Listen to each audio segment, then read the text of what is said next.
Moms വീടിലേക്ക് എൻ്റെ എല്ലാ കൂട്ടുകാർക്കും സ്വാഗതം. അപ്പോൾ ഇന്നത്തെ നമ്മുടെ റെസിപ്പി നല്ലൊരു മധുരപലഹാരമാണ് കേട്ടോ. വളരെ ടേസ്റ്റാണ്. അപ്പോൾ ആരും പറയരുത് ഇനി ഞാനിത് അറിഞ്ഞില്ലല്ലോ എന്ന്. അത്ര ടേസ്റ്റി ആയിട്ടുള്ള ഒരു നല്ല മധുരപലഹാരം നമുക്ക് എങ്ങനെ തയ്യാറാക്കുന്നത് നോക്കാം. വളരെ ഈസിയാണ്. ഒരുപാട് സാധനങ്ങളൊന്നും വേണ്ട. വെറും 3 ചേരുവ കൊണ്ട് നമുക്കിത് തയ്യാറാക്കി എടുക്കാവുന്നതാണ്. അപ്പോൾ അതെങ്ങനെയാണെന്ന് നോക്കിയാലോ? എന്നാൽ വീഡിയോയിലോട്ട് പോവാം. അപ്പോൾ അതിനായിട്ട് ഞാനിവിടെ ആദ്യം എടുത്തേക്കുന്ന ഓമയ്ക്കായ. അപ്പോൾ ഈ ഓമയ്ക്കായ നമുക്കൊന്ന് തോലൊക്കെ ഒന്ന് ഗ്രേറ്റ് ചെയ്ത് കളഞ്ഞതിന് ശേഷം നല്ലപോലെ ഒന്ന് ക്ലീൻ ചെയ്ത് കഴുകി വൃത്തിയാക്കി എടുക്കാം. അപ്പോൾ വീഡിയോ കണ്ട് ഇഷ്ടപ്പെടുവാണെങ്കിൽ ഒരു ലൈക്കും ഹൈപ്പും അതുപോലെ തന്നെ നിങ്ങളുടെ അഭിപ്രായങ്ങൾ കമൻറ്റായിട്ട് അറിയിക്കാനും മറന്നു പോകരുത് കേട്ടോ.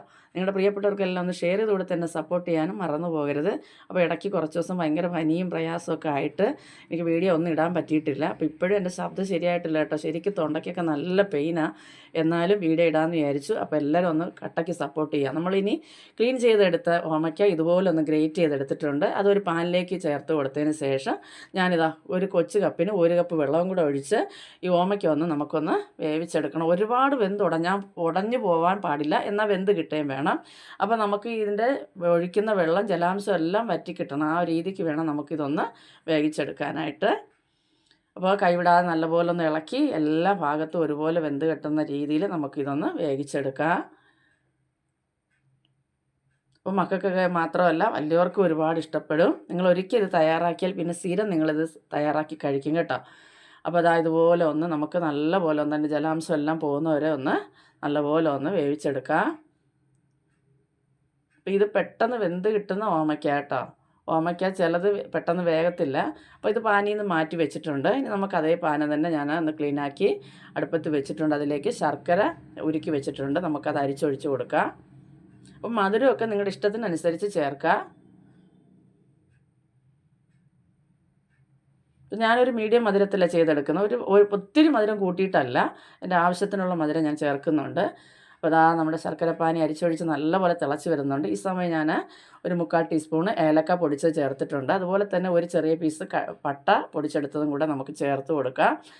ഇനി നല്ലപോലെ നമുക്കിതൊന്ന് മിക്സാക്കി എടുക്കാം.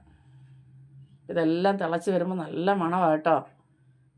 ഒരിക്കലെങ്കിലും നിങ്ങളൊന്ന് തയ്യാറാക്കി നോക്കാം മറക്കാതെ.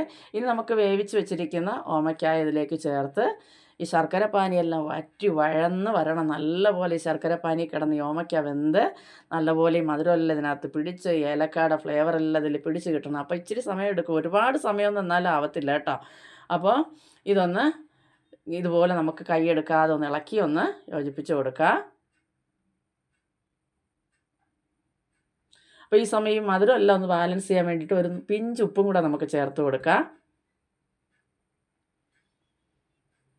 ഇത് കുറേ കഴിയുമ്പോൾ ഇതിൻ്റെ നിറമെല്ലാം മാറി വരും കേട്ടോ. അപ്പോൾ നല്ല നിറമെല്ലാം മാറി വരുന്നുണ്ട്.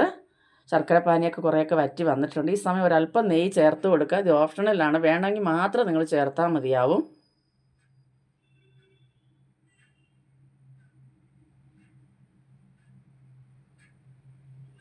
ഇനി രുചിക്ക് വേണ്ടിയിട്ട് മക്കൾക്കൊക്കെ ഇഷ്ടപ്പെടാൻ വേണ്ടിയിട്ട് ഞാൻ കുറച്ച് ബദാമും അതുപോലെ തന്നെ കുറച്ച് വെളുത്ത എള്ളും കൂടെ വറുത്ത് ചേർത്ത് കൊടുക്കണം കേട്ടോ. വറുത്ത എള്ള ഞാൻ എടുത്തേക്ക് ക്ലീൻ ചെയ്ത് വറുത്തെടുത്ത എള്ളും കൂടെ ചേർത്ത് കൊടുക്കാം.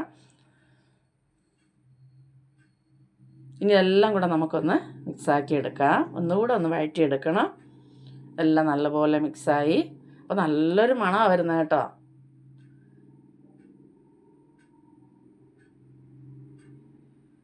ഈ സമയത്ത് ഇതൊന്ന് നമുക്ക് വാങ്ങി വയ്ക്കാം. ഇനി ഒന്ന് തണുത്ത് വരട്ടെ. എന്നാൽ ചെറിയ ചൂടോട് വേണം നമുക്കിതൊന്ന് ഇതുപോലെ ഒന്ന് ഉരുട്ടിയെടുക്കാനായിട്ട്. അപ്പോൾ ചെറിയ ചൂടുണ്ട്. ഒരുപാട് തണുത്തതിന് ശേഷമല്ല നമ്മളിതുപോലെ ഉരുട്ടിയെടുക്കുന്നത്. അപ്പോൾ നമ്മുടെ കൈക്ക് പറ്റുന്ന അളവിൽ ചൂടുള്ള സമയത്ത് തന്നെ നമുക്കിതൊന്ന് ഉരുട്ടിയെടുക്കാവുന്നതാണ്. ഈ പനി വന്നിട്ട് ശബ്ദമെല്ലാം അങ്ങ് പോയി കേട്ടോ. അപ്പോൾ ഇതെല്ലാം ഞാനിതുപോലെ ഒന്ന് ഉരുട്ടിയെടുത്തിട്ടുണ്ട്. ഇത് നമുക്കിനി നല്ലപോലെ തണുത്തതിന് ശേഷം ഒരു ചില്ലുഭരണിയിലൊക്കെ ഇട്ട് വെച്ചാൽ മക്കൾക്കൊക്കെ എപ്പോൾ വേണമെങ്കിലും നമുക്കെടുത്ത് കഴിക്കാവുന്നതാണ്. അപ്പോൾ നമ്മൾ തയ്യാറാക്കും വെള്ളത്തിൻ്റെ അംശം ഒട്ടും പാടില്ല കേട്ടോ. ലാസ്റ്റ് നമ്മൾ നല്ലപോലെ വറ്റിച്ച് വേണം എടുക്കാൻ. അപ്പോൾ ഉറപ്പായിട്ട് ഇഷ്ടപ്പെടും. ഇഷ്ടപ്പെട്ടാൽ ലൈക്ക് കമൻറ്റ് കേട്ടോ.